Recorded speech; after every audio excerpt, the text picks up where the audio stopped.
Hi friends, ലാൽസീസ് world YouTube ചാനലിലേക്ക് എല്ലാവർക്കും സ്വാഗതം. KSRTCയിൽ ഞങ്ങളൊരു യാത്ര പോവുകയാണ്. രാവിലെ 5 മണിയോടെ കോട്ടയം KSRTC ബസ് സ്റ്റാൻഡിൽ ചെന്നു. അവിടുന്ന് 5:30 തന്നെ ബസ് എടുത്തു. ഇടയ്ക്ക് പല സ്ഥലങ്ങളിൽ നിന്ന് ആൾക്കാർ കയറിയിരുന്നു.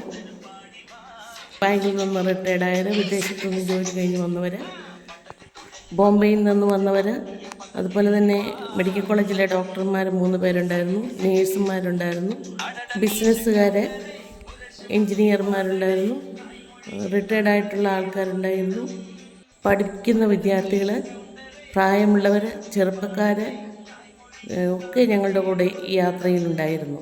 ഞങ്ങളുടെ ഡ്രൈവറായി പള്ളിക്കത്തോട് നിന്നുള്ള ബീനുവും, കണ്ടക്ടറായി വാഴൂരെ ദിവ്യയും, അതുപോലെ വേണ്ട നിർദ്ദേശങ്ങൾ തരാനായി നിയാസും ഞങ്ങളോടൊപ്പം കൂടിയിരുന്നു. യാത്ര അടിച്ചു പൊളിക്കുന്നതിനായി അവർ വേണ്ട പ്രോത്സാഹനമൊക്കെ ഞങ്ങൾക്ക് നൽകിയിരുന്നു. ആദ്യമായി ഞങ്ങൾ കോതമംഗലം മർത്തോമ ചെറിയ പള്ളിയിലാണ് പോയത്. വളരെ ചരിത്ര പ്രാധാന്യമുള്ള ഒരു പള്ളിയാണത്. ഒരു തീർത്ഥാടന പള്ളി, 4-ാം നൂറ്റാണ്ടിൽ നിർമ്മിച്ചെന്ന് കരുതുന്ന ഒരു പള്ളിയാണത്.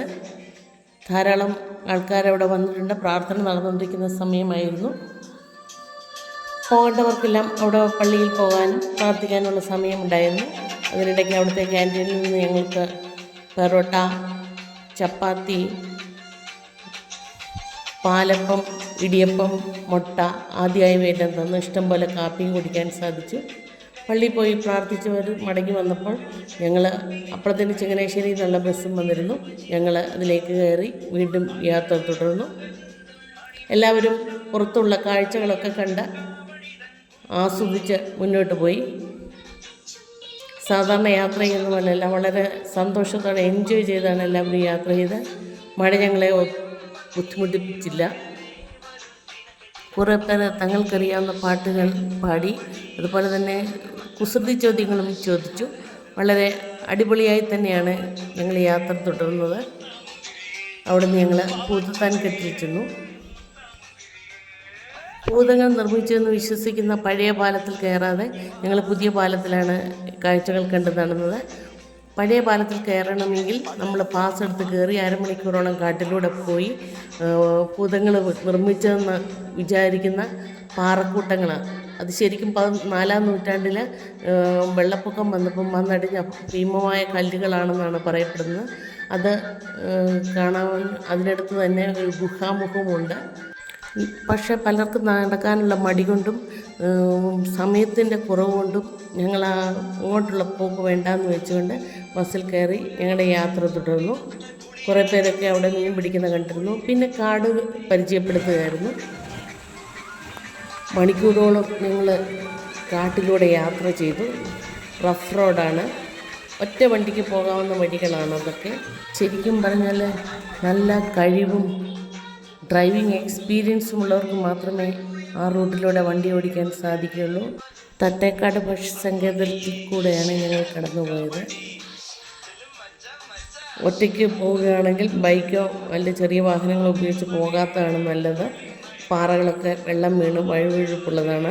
ഒരു വണ്ടിക്ക് സൈഡ് കൊടുക്കാനുള്ള സൗകര്യം പോലും ആ സ്ഥലങ്ങളിലൊന്നുമില്ല.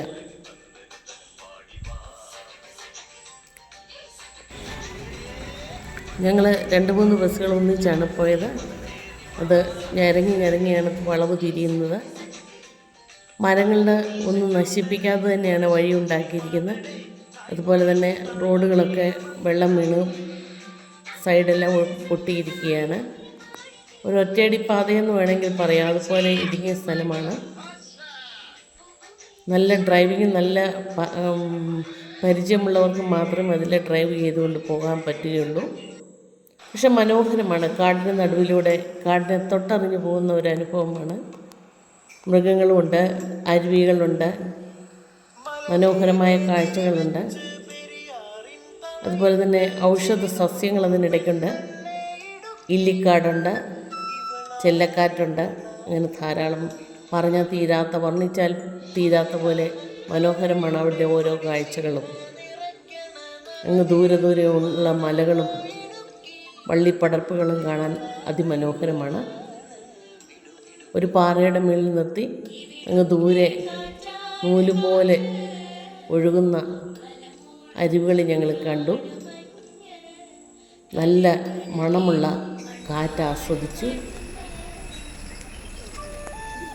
ഒറ്റയ്ക്കും കൂട്ടായും ഗ്രൂപ്പ് ഫോട്ടോയും എല്ലാം ഞങ്ങളെടുത്തു. വീട്ടിലെ പണികളും ആവശ്യമില്ലാത്ത ടെൻഷനുകളും എല്ലാം കുറേ നേരത്തെ മാറ്റിവെച്ച് ശരിക്കും കൂട്ടുകാരുടെ കൂടെയും വീട്ടുകാരുടെയും കൂടെ എൻജോയ് ചെയ്യുന്ന ഒരു അനുഭവമാണിത്. പിന്നെ വള്ളിക്കാട്ടിലെ കൊച്ചു വീടുകളുമൊക്കെ കണ്ട് കാട്ടിലൂടെ വീണ്ടും ഞങ്ങൾ യാത്ര തുടർന്നു.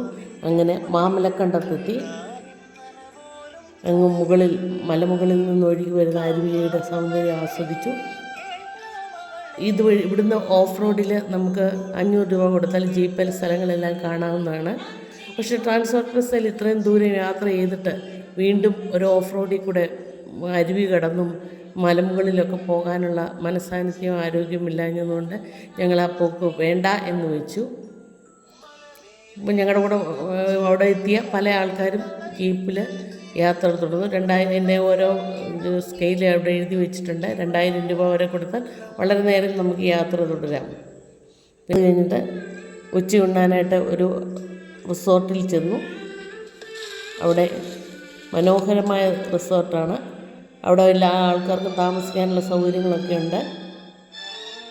ഒറ്റയ്ക്ക് അല്ലെങ്കിൽ കുടുംബമായിട്ട് കാറിൽ പോകുന്നവർക്കൊക്കെ അവിടെ താമസിക്കാൻ. അതിൻ്റെ അരികിലും അരുവികൾ ഒഴുകുന്നത് നമുക്ക് കാണാം. ചെറിയ മുറികളും അതിന് വേണ്ട സജ്ജീകരണങ്ങളൊക്കെ അവർ ഒരുക്കിയിട്ടുണ്ട്. എങ്കിലും ഞങ്ങളവിടെ താമസിക്കാത്തതുകൊണ്ട് ഞങ്ങൾ ഫുഡ് കഴിച്ച് ഞങ്ങളവിടെ നിന്ന് മടങ്ങി. വഴിഞ്ഞൊഴുകുന്ന പ്രകൃതി വിധത്തിലൊക്കെ ഞങ്ങൾ ഒപ്പിയെടുത്തു. അവിടെ ആദിവാസികളുടെ നിന്ന് തോന്നിക്കുന്ന കൊട്ടയും മുറവും ഒക്കെ സാധനങ്ങളൊക്കെ ഞങ്ങൾ കണ്ടു. അതൊക്കെ ചിലർ വാങ്ങി. യാത്ര ചെയ്തതിൻ്റെ ഓർമ്മയ്ക്കായി ഇതൊക്കെ സൂക്ഷിക്കുന്ന പലരുമുണ്ട്. അത് കഴിഞ്ഞിട്ട് ഞങ്ങൾ ആനക്കുളം കാണാൻ പോയി. അവിടെ ധാരാളം ആൾക്കാർ വന്നിട്ടുണ്ട്. ആന അവിടെ വന്ന് വെള്ളം കുടിക്കാറുണ്ട് എന്ന് പറഞ്ഞ് ഞങ്ങൾ കുറേ നേരം കാത്തു നിന്നു. അപ്പോഴേക്ക് ചന്നമിന്ന മഴ തുടങ്ങി. ഓരോ മുന്നറിയിപ്പുകളൊക്കെ ബോർഡിൽ എഴുതി വെച്ചിട്ടുണ്ട് ആനയെ സംബന്ധിക്കുന്ന കാര്യങ്ങൾ. അവിടെ നിന്ന് ഞങ്ങൾ ആനയെ കാണാൻ സാധിച്ചില്ല. മടങ്ങി തിരിച്ചു വന്നു. ഒരു കാപ്പിയും വടയും ഒക്കെ കഴിച്ചിട്ട് അവിടുത്തെ പ്രകൃതി ഭംഗിയും ഞങ്ങൾ മതിയാവോളം ആസ്വദിച്ചു. ഒരു പടതാക്കുളത്തിലെ മീനുകളെയൊക്കെ കണ്ട് അവിടുന്ന് ഞങ്ങൾ ലക്ഷ്മി എസ്റ്റേറ്റിലേക്ക് കയറി. നീണ്ടു നിവർന്ന് കിടക്കുന്ന തേയിലത്തോട്ടം, മലകളും കുന്നുകളും താഴ്വാരങ്ങളും ഇടവഴികളും എല്ലാം ചേർന്ന ഒരു മനോഹരമായ എസ്റ്റേറ്റ്. അവിടെ തേയില കൃഷി ചെയ്തിരിക്കുന്ന ഒരു പ്രത്യേക പാറ്റേണിൽ തന്നെയാണ്. യാത്രക്കാരുടെ ബാഹുല്യം കാരണം വഴി മുഴുവൻ ബ്ലോക്കാകുന്നതും അതൊക്കെ നമുക്കറിയാം. പക്ഷേ ഈ റൂട്ട് അധികം ആരും യാത്ര ചെയ്തിട്ടില്ല എന്ന് തോന്നുന്നു. കുറേ വണ്ടികൾ മാത്രമേ ഞങ്ങൾ കണ്ടുള്ളൂ.